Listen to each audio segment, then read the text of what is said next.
नमस्कार पेंशनर्स मित्रों। कल कुछ ज़्यादा लोगों ने कमेंट्स नहीं किए, केवल एक सज्जन ने एक सवाल पूछा है कि वो 2010 जून में सिंचाई विभाग से सेवानिवृत्त हुए हैं उत्तर प्रदेश से, उन्हें कहाँ एप्लीकेशन देना होगा। तो आप जो है ओंकार अवस्थी जी, आप थोड़ा इंतज़ार कर लें, क्योंकि सरकार ने निर्णय ले लिया है। आपको कुछ करने की आवश्यकता नहीं है, केवल जानकारी के लिए आप जहाँ से सेवानिवृत्त हुए वहाँ से पता कर लें। आपके अभी भी परिचित लोग तो वहाँ काम कर ही रहे होंगे, और थोड़ा इंतज़ार करें। और अगर उसके बाद कुछ नहीं होता है तो एप्लीकेशन देने के बजाय फिर आपको उत्तर प्रदेश हाई कोर्ट, आप लखनऊ बेंच में हैं या इलाहाबाद हाई कोर्ट, क्योंकि वहाँ दो बेंच है, एक तो इलाहाबाद हाई कोर्ट है और साथ में लखनऊ बेंच, और ज्यूरिडिक्शन के हिसाब से ज़िले बटे हुए हैं। लेकिन वो बहुत बाद की बात है, संभवतः कोर्ट भी जाने की आवश्यकता नहीं पड़ेगी, आपको ये ऑटोमेटिकली मिल जाएगा। आपको ये मालूम है कि अब हमारे श्रमिक नेता भी काफ़ी सक्रिय हो गए हैं। पहले शिव गोपाल मिश्रा जी ने लिखा 8वें पे कमीशन को लेके कि उसका गठन किया जाए, समय ज़्यादा रह नहीं गया है। और 7वें पे कमीशन में जो एनामलीज थी उन पे भी सरकार ने सही निराकरण नहीं किया है, इसलिए श्रमिक संगठनों से पे कमीशन में चर्चा करके पिछली विसंगतियों को भी इस पे कमीशन में दूर कर लिया जाए। साथ में ही AIDF के जनरल सेक्रेटरी श्री कुमार जी ने भी लेटर लिखा है, और उन्होंने लिखा है कम्यूटेशन के लिए जो पीरियड 15 साल है उसको घटा के 12 साल करने का। इसके पहले भी मिश्रा जी ने भी नेशनल काउंसिल में कम्यूटेशन पीरियड को 12 साल करने के लिए एजेंडा रखा था, और सरकार ने पॉजिटिव उस पर अपना रुख दर्शाया था। केवल ये कहा था कि फ्रेश अपना बनाएंगे और मसौदा, और 8वें पे कमीशन में इस पर विचार कर लिया जाएगा। लेकिन अब सभी तरफ से सरकार पर दबाव बन रहा है, यही नहीं संसद में भी सवाल उठाए जा चुके हैं। तो अब ये है कि ये जो मोदी सरकार तीसरे टर्म में बनी है, ये श्रमिकों के प्रति सकारात्मक रुख रख रही है, ये जाहिर हो रहा है। क्योंकि उत्तर प्रदेश और राजस्थान में चुनाव के बाद निर्णय लिए। राजस्थान ने तो बहुत ही शानदार निर्णय लिया, जिससे कर्मचारी निश्चित रूप से प्रसन्न हो गए होंगे। शुरुआत राज्य सरकार से हुई, केंद्र सरकार निश्चित रूप से उस पर विचार करेगी, क्योंकि बिना केंद्र सरकार की मर्जी से तो राज्य सरकार नहीं कर लेगी। तो कहे अब चूंकि राजस्थान सरकार ने 1% वृद्धि पेंशन की 61वें साल से ही शुरू कर दी, और प्रतिवर्ष जैसे इंक्रीमेंट 3% कर्मचारियों को मिलता है, वैसे पेंशनरों को 1% वेतन वृद्धि नहीं, पेंशन वृद्धि के रूप में वो उसे इंक्रीमेंट ही मान लिया जाए। तो ये बहुत ही शानदार जानकारी है। साथ में 12 साल का उन्होंने भी कर दिया रिस्टोरेशन पीरियड। गुजरात ने 13 साल का किया था, केरल में भी 12 साल का हो गया है। हमने जो बात कही थी बार बार, एक बार नहीं, कि कम्यूटेशन की अवधि 12 वर्ष होगी, 10 साल 8 महीने नहीं, और बातें उसी ओर बढ़ रही हैं। तो जो बात हमने कही थी उस समय कई लोगों को बहुत अच्छी नहीं लगी होगी, लेकिन सत्य थोड़ा कड़वा होता है। आप जो मांग कर देंगे जस की तस तो नहीं मान ली जाती है। आपको भी मालूम है, जो डिमांड होती है वो जस की तस नहीं होती, बार्गेनिंग वहाँ भी होती, निगोशिएशन होता है, और इसीलिए प्लेटफॉर्म है अलग अलग। तो खैर श्रमिक नेता अब जागरूक हुए हैं, लेकिन कुछ मुद्दे, नोशनल इंक्रीमेंट की भी बात उनको करनी चाहिए, और साथ में फिक्स मेडिकल अलाउंस जो बेहद ज़रूरी है उसको भी नेशनल काउंसिल की मीटिंग में उठाया जाए, और ऐसे भी उठाया जाए। तो जो भी ये पॉजिटिव रुख आ रहे हैं कोर्ट से लेके सरकारी निर्णय तक, चंडीगढ़ हाई कोर्ट में चूंकि कम्यूटेशन के लिए तमाम एप्लीकेशनें पड़ी हुई हैं, रिट लगी हुई हैं, और उसी आधार पर अब ये निर्णय भी हो रहे हैं।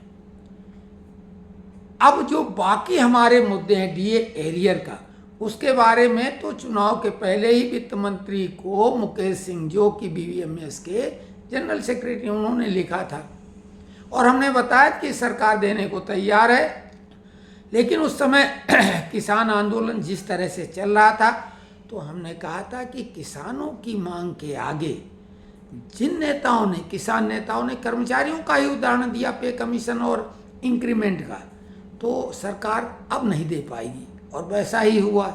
अब किसानों का मामला फिर से, जैसे उनका जो है सम्मान निधि 70वीं किस्त 20,000 करोड़ की जारी कर दी गई है, तो हमारा तो बकाया है वो, उनके लिए तो आप सम्मान निधि दे रहे हैं, ठीक है, अच्छी बात है, दें।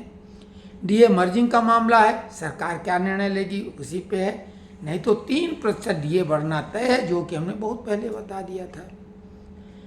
अब ओपीएस का जो मामला है कर्मचारियों का, बेहद महत्वपूर्ण है और सरकार उसको एनपीएस में ही सुधार करके लगभग वही फायदा देगी संभवतः, या ओपीएस को मान लेगी, अब ये बात है। लेकिन कर्मचारियों का कहीं न कहीं हित चिंतन सरकार जरूर करेगी, एनपीएस को भी, चूंकि वो नेशनल पेंशन स्कीम है तो वो कोई बुरी बात नहीं, एक जैसी सभी जगह होगी, लेकिन उसमें फायदा ओपीएस जैसा भी दिया जा सकता है। एक बेहद महत्वपूर्ण जानकारी, सीजीएचएस कार्ड होल्डर 1 जुलाई से 120 दिन के लिए जितने भी आपके निकटवर्ती सीजीएचएस वेलनेस सेंटर हैं, वहाँ पे आप जाएंगे अपने कार्ड को लेकर, सीजीएचएस कार्ड को लेकर, और वो आभा से लिंक कर दिया जाएगा। आप घर पे भी कर सकते हैं, किसी से करा सकते हैं, ऑनलाइन बहुत आसान है, और नहीं तो आप जो है सीजीएचएस वेलनेस सेंटर जाएं और वहाँ आपका वो कर दिया जाएगा। मतलब आभा मतलब आयुष्मान भारत हेल्थ अकाउंट, जिसको आयुष्मान कार्ड कहते हैं। और जो ये गलतफहमी पैदा की जा रही है कि भाई हम उनसे क्यों जुड़ें, तो वो आपका जो भी डिजीज का रिकॉर्ड रहता है, दवाओं का रिकॉर्ड रहता है, वो पूरा ऑल इंडिया में मौजूद रहेगा। आपको कोई भी बीमारी का इलाज करने के पहले आपका वो रिकॉर्ड होगा। ये नहीं कि आपकी सुविधाओं में अंतर कर दिया जाएगा, आपको जो सीजीएचएस की सुविधाएं मिल रही हैं वो उसी अनुरूप मिलेंगी, आप जिसके इंटाइटल हैं। क्योंकि जैसे मेन रहता है इंटाइटलमेंट का कि आपको रूम किस लेवल का मिलेगा, सिंगल या सेमी प्राइवेट, प्राइवेट या सेमी प्राइवेट, इसी में रहता है और ज़्यादा कोई फर्क नहीं है। इलाज तो सभी का किया जाता है, ऐसा नहीं कि दवाओं में भेदभाव किया जाए कि एक को जेनरिक दवा दी जाए, एक को ब्रांडेड, ऐसा कुछ नहीं होता। केवल रूम में फ़र्क आ जाता है, प्राइवेट रूम, सेमी प्राइवेट और जनरल। तो आभा से जुड़ने का मतलब है कि आपका पूरा जो बीमारी में, किस बीमारी आपको कब हुई, कौन सी और क्या इलाज किया गया, क्या दवाएं दी गई, वही रिकॉर्ड रहेगा। तो ये हित में है, इससे कोई नुकसान नहीं। और इसके साथ में जो कि सीजीएचएस के बेहद कम हॉस्पिटल हैं पूरे देश में और आभा के बहुत ज़्यादा, तो आपको उन अस्पताल में भी सुविधा मिलेगी इलाज की। तो यही ध्यान देने वाली बातें हैं। खबरें सामने आ रही हैं और अच्छी आ रही हैं, लेकिन इनमें भी अफवाहों से सावधान रहें। लोग अफवाह उड़ा रहे हैं, अभी भी कई लोग 10 साल में कम्यूटेशन के लिए लगे हैं और बड़े वकील हैं वो लोग। अब वो क्यों ऐसा कर रहे हैं बरगलाने का, ये तो आप जानो। लेकिन जैसा हमने बोला कि आपका कम्यूटेशन 15 साल से घटा के 12 साल होगा, ये हमारा शुरू से प्रेडिक्शन था और वो तथ्यात्मक रूप से था और वही सही होता नज़र आ रहा है। 3% महंगाई हमने भत्ता बढ़ने की बात जुलाई से की थी, वो भी सभी लोग अब धीरे धीरे वही बात कहने लगे। तो अगर आपको ये चैनल पसंद आए तो सब्सक्राइब करें, लाइक करें और कमेंट्स दिल खोल के करें। चैनल भले सब्सक्राइब न करें क्योंकि हमारा प्रोफेशनली चैनल नहीं है। हम जुलाई से आप लोगों के मुद्दों को उठाने की कोशिश करेंगे। हमारा कोई संगठन नहीं है ऐसा कि हम उसके नेता हों। हाँ, नेता रहे हैं और ठीक ठाक रहे हैं और ठीक ढंग से काम किया है, लोग जानते हैं, भरोसा करते हैं हमारे काम के आधार पर।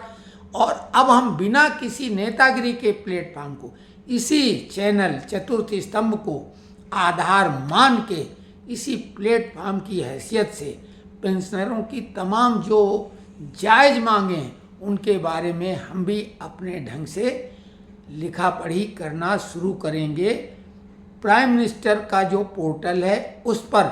और हमें मालूम है उसमें भी कई चीज़ों का निवारण होता है।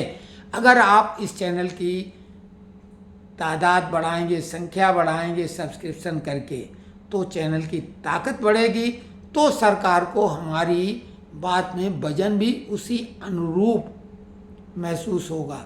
तो आपकी मर्जी है, क्योंकि ज़बरदस्ती तो कोई कर नहीं सकता है।